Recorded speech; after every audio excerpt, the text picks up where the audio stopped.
We're going to place an IV catheter in this dog. So I'm going to show you from beginning to end how we would place an IV catheter. So the first thing I'm going to do is I'm going to shave the leg, right? Because they have hair and it's hard to see the vein, and it should be a very clean procedure. Can you just hold her head off to the side for me? So I'm just going to shave her leg.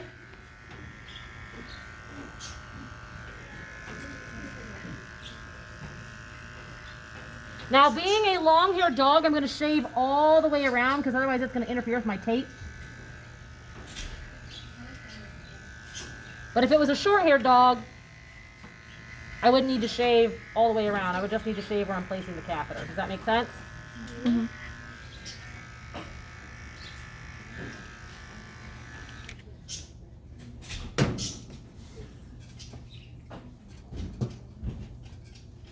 Okay.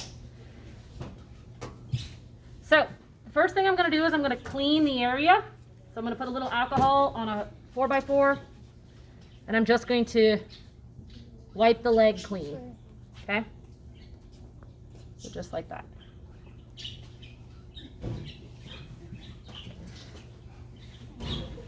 You may need to come over here behind me, over my shoulder. You guys are not going to be able to see this from back here. You're going to have to come forward. Make sure your mask is square up. Okay, so you're going to hang on to her butt, and you're going to hang on to her head. Yep. And then I want you to bring this hand up here, and you're going to take that thumb and go in, and then roll out for me. Good. So do you see that vein pop up? Keep pushing pressure on it. Do that again. Back in and roll out. Good. You guys see that vein pop up there? Mm-hmm. You might need to come over here to see it. I see. So that's where I'm going to place this catheter. You can go ahead and let up for just a second. All right. So I have a catheter here. I've chosen appropriate size for my dog. They come in multiple sizes, just like needles. Okay. So this one is a 22 gauge. Appropriate size for this dog. It's short, so it's not real long. And how catheters work is there's a stylet on the inside, so there's a needle in there, and there's a plastic piece that comes off, and that little plastic piece is what stays in the vein. So that's how a catheter works. You guys, if you've ever been to a hospital, yep. Same thing. That's how it works, okay? Break off or something like in the vein. Can't they break off? It would be very, very hard to have them break off in the vein. All right. Okay.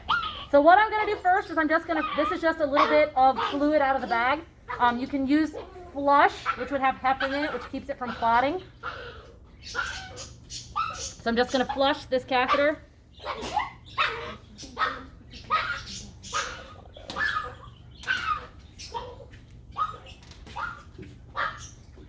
So you guys can see it come out there. So I'm just flushing the catheter to make sure that it works. Because there's no point in me placing something that doesn't flow. Does that make sense? So I always flush my catheter first. And the other thing I want to have ready is tape. So I tape my catheter in so it doesn't come out. Because once it's in, I don't want it to come out, right? They tape it in at the human hospital. We tape it in animals.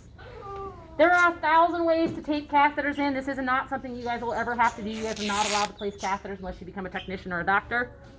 So you may learn how your technician or your doctor likes to tape. I like 2 big pieces and a small piece. That's just my preference. It's how I like to tape. But it doesn't matter how it's done. It's just if your doctor wants things ready and asks you to get an IV set up, at this point, my lines run through. I have my bag.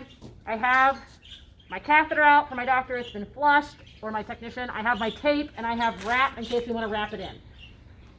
If you were asked to get everything together for a doctor, this is what you would need to get out. Does that make sense? Okay, so I'm going to go ahead and place the catheter just so you guys can see this. So go ahead and roll that vein for me. So thumb in and roll straight out. Good. Yep.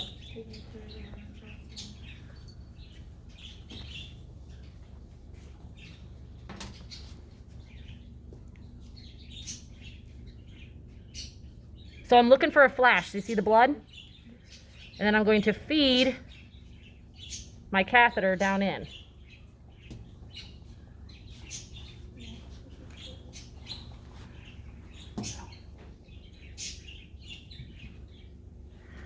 So now I can tape my catheter in.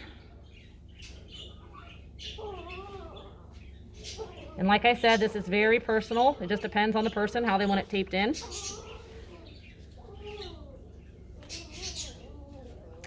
Some places super glue, like if I was going to leave this catheter in for a while, we would actually use a little bit of skin glue and super glue that catheter in.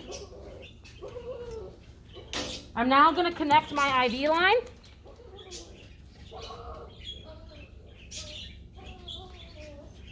Should she still be pushing? You can let out. So I'm going to pull that stylet out and attach my IV set, and now that's nice and screwed on, okay?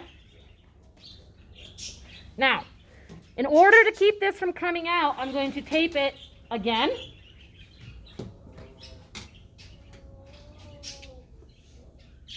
Maybe.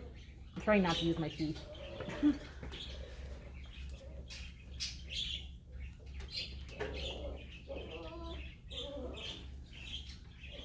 So I'm putting in what's called an anchor. So I'm taping on either side, so if this tries to pull back, that anchor stays in place. And the last thing that I put into my line is called a stress loop. So I'm actually going to take this extension set and turn it up, and I'm going to tape it to my patient like so.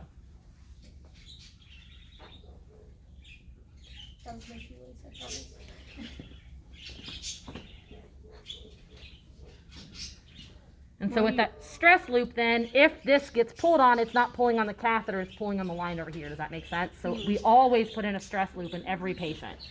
Does that make sense? Good question? No, I was about to say, why do you use the stress loop? Yep, that's why we use it. So now we're going to wrap this in, because if this was going to stay in my patient for days or 24 hours, we want to wrap it in. That helps protect it. So before I wrap it though, I want to check and make sure it's running. So I'm going to make sure all my accessory clamps are open. So these blue clamps, this white clamp here, and then I'm going to unroll my thumb roller and make sure that it runs. So right now it's not running, but I move her leg and it runs. It's a little positional, which is fine. You guys can see it running, which is good. So I'm just going to shut that off for a second because she doesn't really need fluids. Although everything she's getting is not going to hurt her. So what I'm going to do is I'm going to start by just using this cotton, and I'm going to wrap down so that I can still see the loop in the bottom of my stress loop. And the reason I want to see that loop is because if blood comes back into the line or the line's not running, I want to be able to see that. Does that make sense? So I would see that in that loop. I'm going to make sure that that injection port over here is out. So in case I need to give my patient something, we'd always want to use the closest port possible. So that's why we want that port available. If I want to, I can add in an extra stress loop. So sometimes that's nice to do. So just add an extra loop. Now when you get blood in there, do you have to like flush that out? Yep, you guys are going to learn how to do that today. So then I have my coniform stretch gauze. Now you got to be careful with this stuff because you can cut off circulation because it's stretchy, right? So I don't want to make this tight. I just want to make it snug, but that's why we put that cotton on, is to help cut off circulation, help prevent cutting off circulation.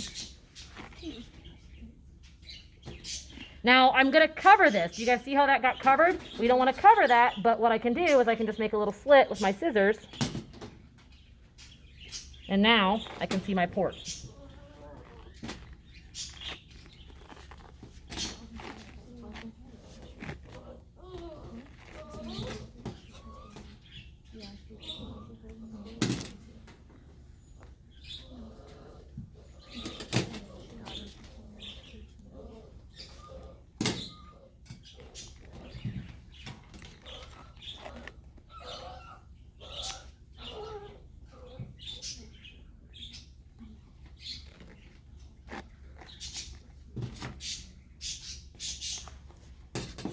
Okay, so you can still see the injection port right there.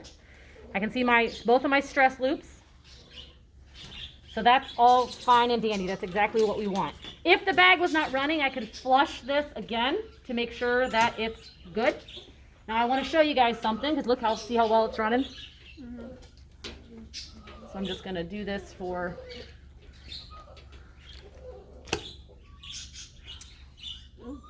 Do you see that? Look what's happening to the line. You see the blood? Yeah. That's because the bag's lower than the patient. So sometimes if there gets blood in the bag or blood in the line, you can see it all the way back here in that extra stress loop I made, see? So if that happens, and this blood will clot, right? When it's bleeding, so it'll clot in the line. So then what I would have to do is flush this. So this is the same needle that I used earlier to flush, or the same syringe I used earlier, so it's flush out of this bag. But if I want to flush this, what I need to do is I'm going to alcohol off my port here, and I can draw fluid out.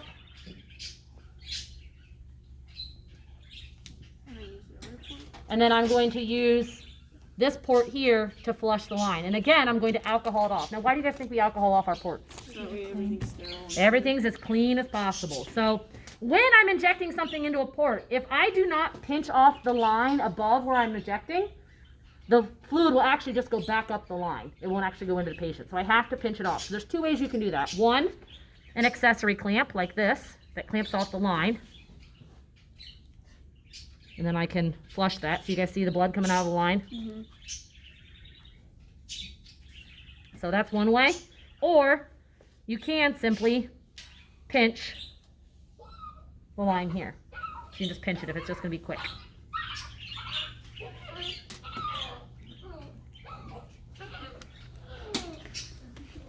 So any questions there?